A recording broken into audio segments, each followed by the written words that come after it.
Okay, so this is the QJ. This is the SRK 921. How dramatic does this look? In the UK, once you've got the on-the-road cost, 9 grand. 126 horsepower. I'm just going to draw your attention to 30-degree front tyre, 38-degree rear tyre. How cool is that? Wow, pegs are quite high. So QJ, Chinese manufacturer.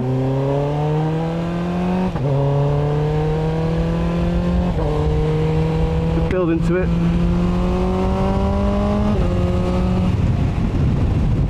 And this is their kind of biggest bike, I believe. So it's a 921 4-cylinder, essentially an old MV Brutale 921. 126 horse. Really, I mean, it sounds awesome. Let's get past this truck.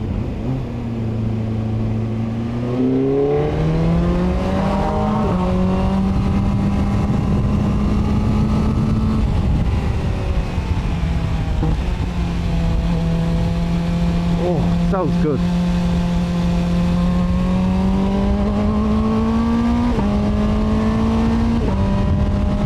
Anyway, we're here in Austria with 1000 PS and they are absolutely spoiled. These roads are epic. So what have we got? Well, it's essentially the old Brutale. It's been designed by former MV, an agency called C Creative, I think it is, which is old MV staff, which is why it looks so MV. So we've got Marzocchi suspension, fully adjustable, we've got Brembo brakes, we've got single-sided swinging arm, MV style wheels, MV style styling. And the engine, as I say, is this old Brutale 920.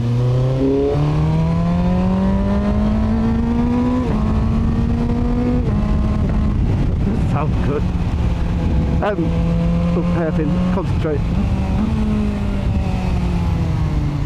6-axis IMU. So we've got lean sensitive ABS and traction and all that. I can turn the traction off here. One button just switches off the traction. Cruise control.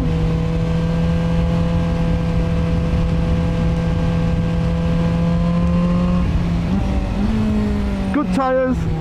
3 rider modes. But I can't change the rider modes whilst riding, which is a bit weird. There's quite a lot of like unusual kind of quirks to the bike. So one of them is the fueling, which you may have picked up on. There's just a bit, it's just not smooth. It's a little irregular. It's quite aggressive. Like I'm really having to concentrate on what I'm doing with the right hand. It's not like a bike you just jump on as a new rider and thrash and enjoy, like a Triumph or a KTM or an NT09. It's a little bit different. Sounds great, and it's got loads of overhead, but it's got nothing, well not nothing, it's not got a huge amount at the bottom.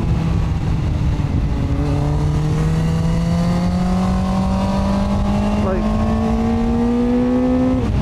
and then it kind of goes. So you've got to ride it. And I can't change the rider modes whilst I'm riding, which is a little bit unusual. And all these fonts are quite small, like I'm really having to concentrate on to read that. So the tyre temperature's actually dropped, according to this.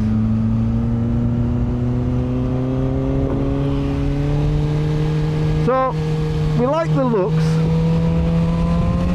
we like the noise, we like the quickshifter, we like the fact it's only 9 grand. I mean, what's in the competition? what can you get for 9 grand?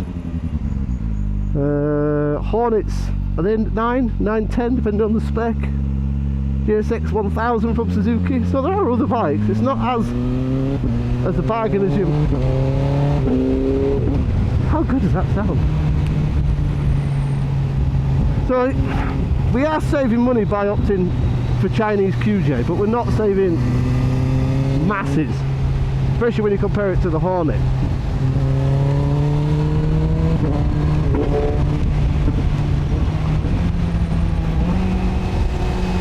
It does sound good. So the fueling, we're going to give it what, 6 out of 10? Then it comes to the kind of ride quality and suspension. Now, it's from Marzocchi, it's all fully adjustable, so we can play with it. We can open it up, we can soften it, we can make it a little bit more plush, we can make it a little bit more comfortable, and just improve that ride quality. But as we ride it in these showroom settings, there's not enough travel on the suspension. It's way too harsh. The chassis is really, really rigid and really stiff. I'm not feeling what is actually happening. It feels like I'm almost riding a race bike on the road. You know, I want to feel what's happening, which I'm just not doing. Like when you brake, you've not got that transfer to the front. Like the forks are diving, but they're not giving me that feel that I want on the front end.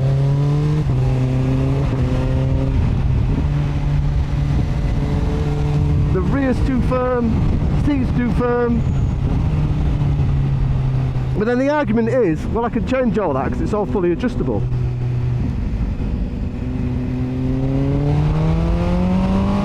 And then there's the weight. It's not a small bike. It's not as light and as agile as it could be.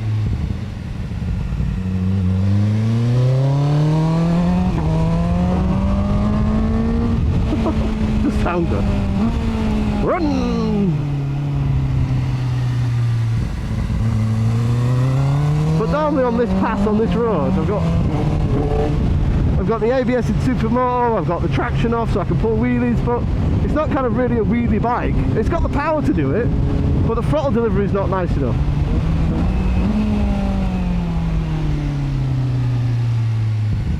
So essentially we've got what the old MV used to feel like.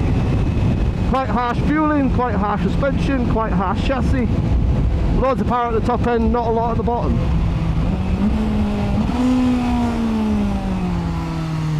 But as it got kind of wow factor, definitely got wow factor, definitely looks good. Like we've parked this bike up a few times, and every time we park it up it gets lots of onlookers, especially from people who don't really look at bikes, because it just looks so different and sounds brilliant. And I think maybe if we drop the tyre pressures a little bit, soften the fueling, maybe change the front pads, all those like little things we can do without spending a huge amount of money, just a bit of time, would make it a pretty good bike. But for 9 grand, or nearest damn it, the competition isn't a lot more, like especially from Honda. Okay, this has got a 6-axis IMU and it's got lean sensitive ride weights, which the Honda doesn't have, the Suzuki doesn't have, but they're way easier to ride with more power. And I guess they look like a,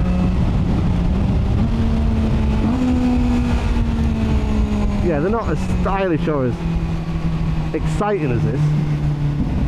But if it was my money, I would choose the Japanese equivalent over the QJ. For the QJ to be successful, I've ridden other QJs and I really like them because they're 10 or 20% cheaper than the competition. But this isn't. It needs to be cheaper.